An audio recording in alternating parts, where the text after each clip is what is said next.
Hi, today I'm going to be reviewing the Nintendo Switch. I got it about 2.5 weeks ago. It's been pretty great since I've bought it, except for the fact that, well, I'll get to that. But first, let's look at the box. So, this is the Nintendo Switch box. It's way smaller than the PS4 box. First impressions were that it's tiny. I was not expecting that. It came in an Amazon box.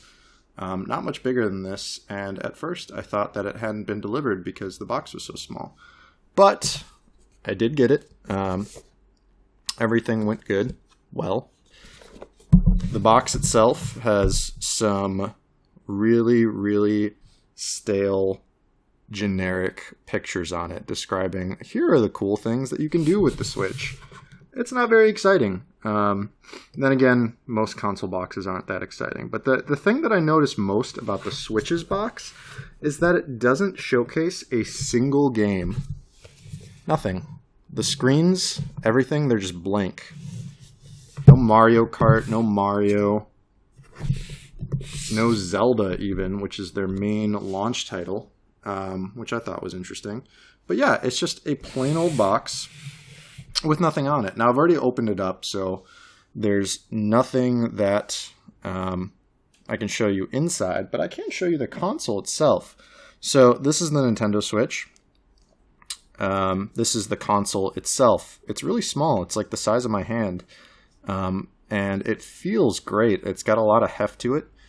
As you can see, you've got little rails on the sides for controllers to attach to. The screen looks just turned off, looks like totally nice and feels pretty good. It doesn't feel as good as a cell phone. I'm assuming that's because it's using plastic instead of glass. But yeah, it feels great. It feels really sturdy. It feels like if I drop it, it won't break immediately. And I assume that's partially because it's plastic. It's got a little kickstand on the back so that you can prop it up and put it down like this. Which is great if you want to play multiplayer or play on a plane without holding it in your hands. On the back, there's a couple of speakers right here, which I can show you how they sound. I don't know how they'll come through the microphone. It's not amazing, but it gets the job done. And then we've got this was the silliest part. The charging port is on the bottom of the console. So if you're standing up like this,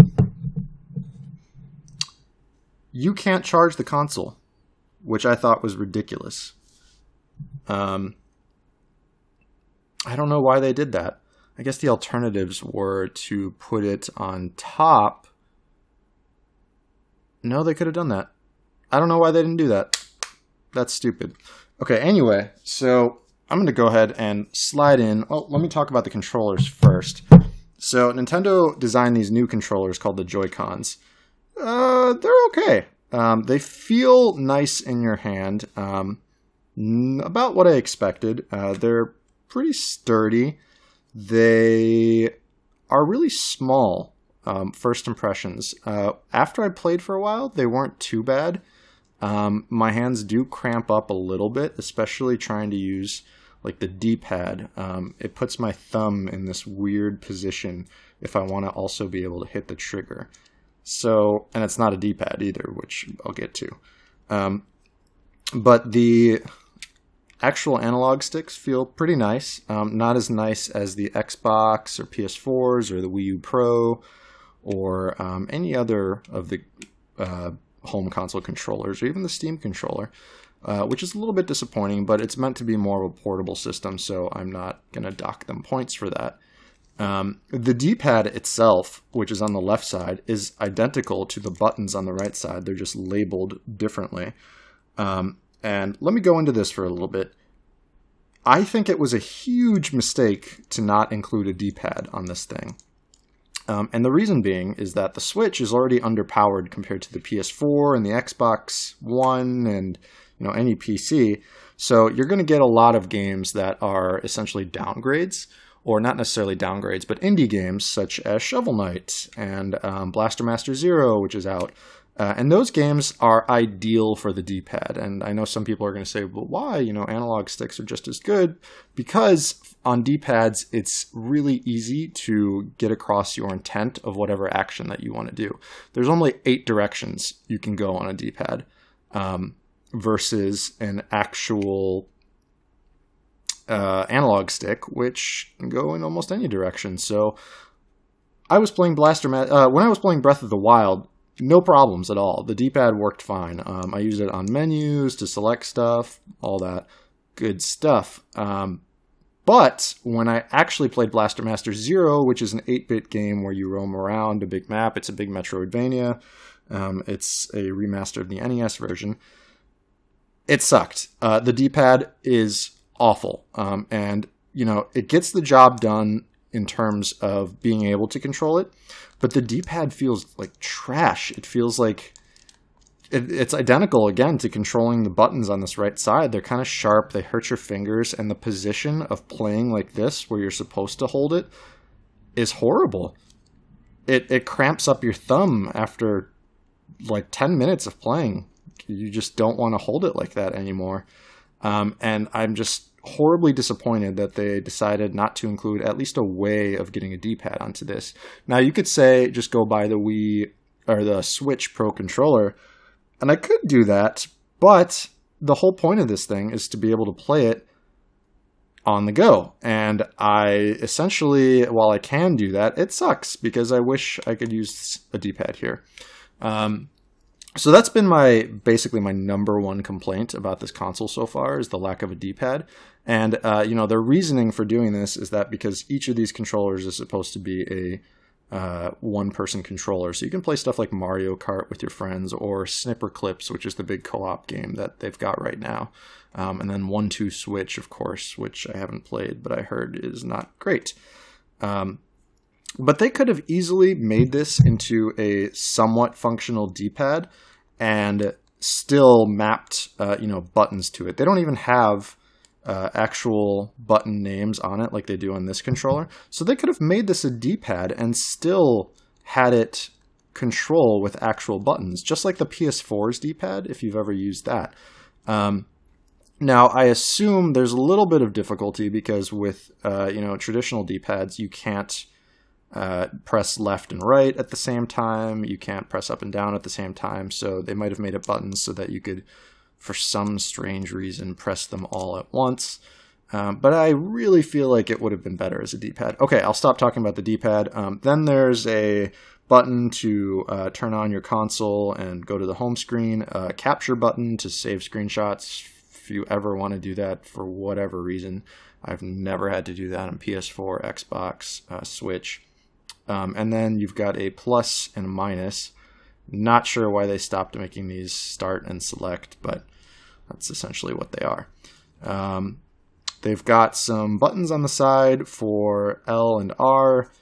Not very exciting. I've never actually used these specifically because I've never actually played a game on this. And then finally, 2 triggers, which feel nice. They are digital triggers, not analog, meaning they are either on or off. There's no in-between for stuff like racing games, which again sucks, but I don't play a lot of racing games, and whatever. Doesn't matter that much to me. Cool. So let's go ahead and turn this thing on. Well, let's slide the Switch controllers on. So I'm going to go ahead and put these on.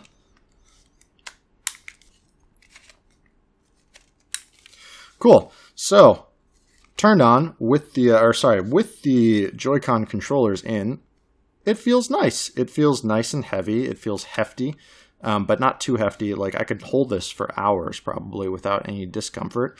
The actual controls themselves feel totally fine. I could see my left hand getting a little bit cramped after a while, but overall, it's great. It's probably the best portable console or control scheme that I've ever had. The 3DS kind of sucks because it doesn't have that second analog stick. So this is way better now. Yeah. Let's go ahead and turn it on and see what it looks like. So there's an on switch at the top here. If we just turn that on. Cool. So it's turned on now. You can see the screen. Let me turn up my volume here. I'm going to unlock the console by pressing the same 3 buttons once. And I've only got 2 games on here.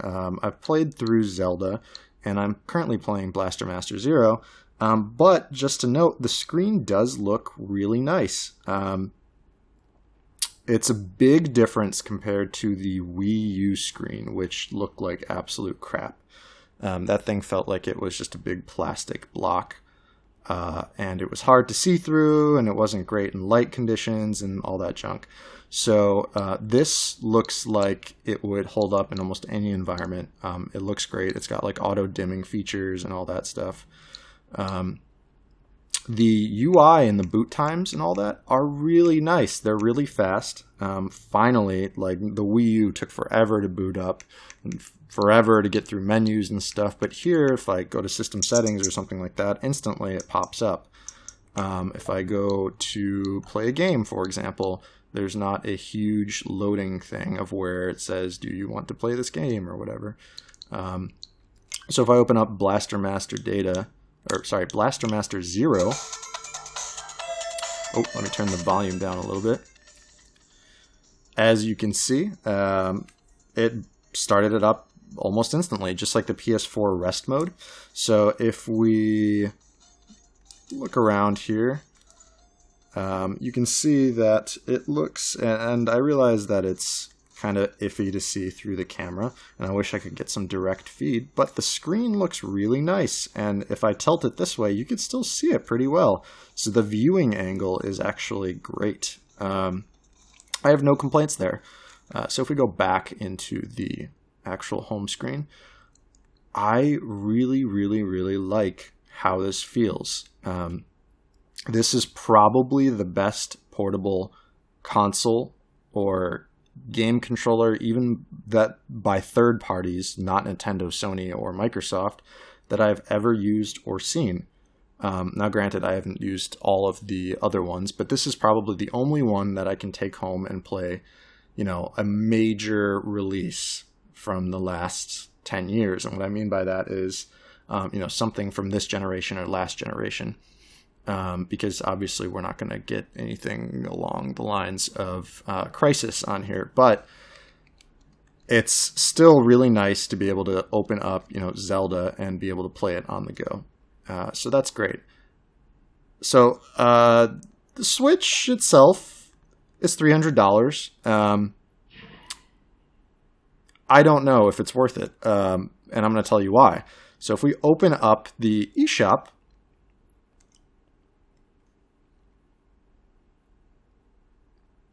oh, you can see my face. And we look at all the recent releases and stuff like that, which is basically everything. They don't have like an all for some reason. Recent releases, because there's so few titles on here, it's not a very long list. So we've got Binding of Isaac, which is already available on PC, and it's $40 here, which is a little bit ridiculous. Little Inferno, which is like, you know, 7 years old or something like that. Human Resource Machine and World of Goo, all by the same developer for $10, which I already have on like 4 different platforms. Great games, but again, available everywhere else. A couple of Neo Geo titles for $8.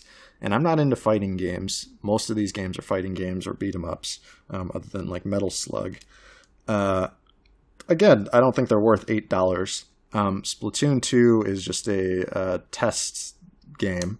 Sorry, a beta, essentially, over the weekend. And then we've got a phone game, which is out. You can get for free. It's a free-to-play game on your phones, but this costs $25. I'm assuming it comes with all the songs or something like that. It's a rhythm game. Blaster Master Zero, which is one of the only unique exclusives the Switch has, which is interesting. I think it's far too easy. It's a really, really good remake of the NES version, but I'm assuming it's going to be coming to PC pretty soon too.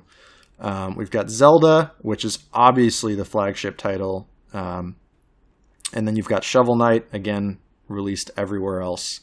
It's also $25 for like the original Shovel Knight, or $10 for the newly released Plague Knight campaign, I think. No, that's the old one. What's the campaign? I don't know. I don't remember what it is right now. But then you've got 1-2 Switch, which I hear is garbage. I can't believe Nintendo demoed 1-2 Switch and was like, this is what we're going to sell the console with.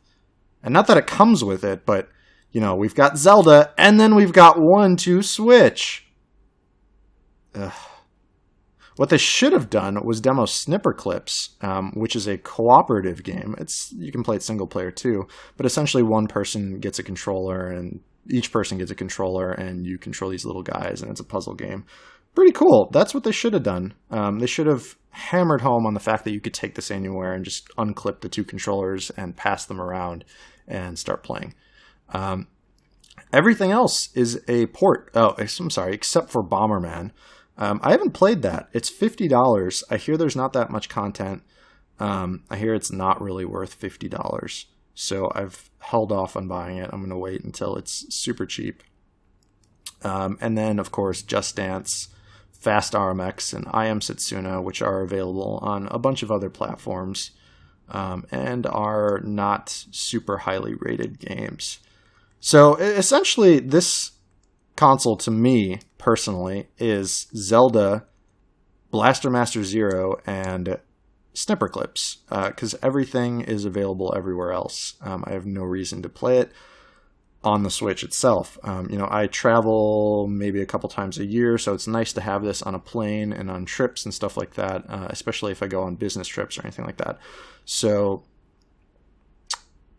the thing is, I would never, ever, ever purchase something like Binding of Isaac for $40. It's an amazing game, and I have hundreds of hours in it, but I'm not going to pay $40 again for it. Yeah, so Nintendo Switch is $300, and you're paying essentially right now for 2 games. 2 games. That's pretty bad. I'm not impressed, Nintendo. But there are more games coming out. The thing about the Wii U was I held off on buying it for a really long time, and I bought it when there were about 6 games that I really wanted to play on it. And I played through them, and then there were another 6 games in the console's lifetime that I played, which were awesome.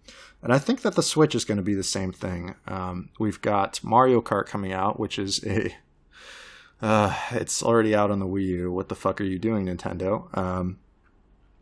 They're not coming out with Smash yet. They haven't announced that, which I assume is what everyone really wants on this thing.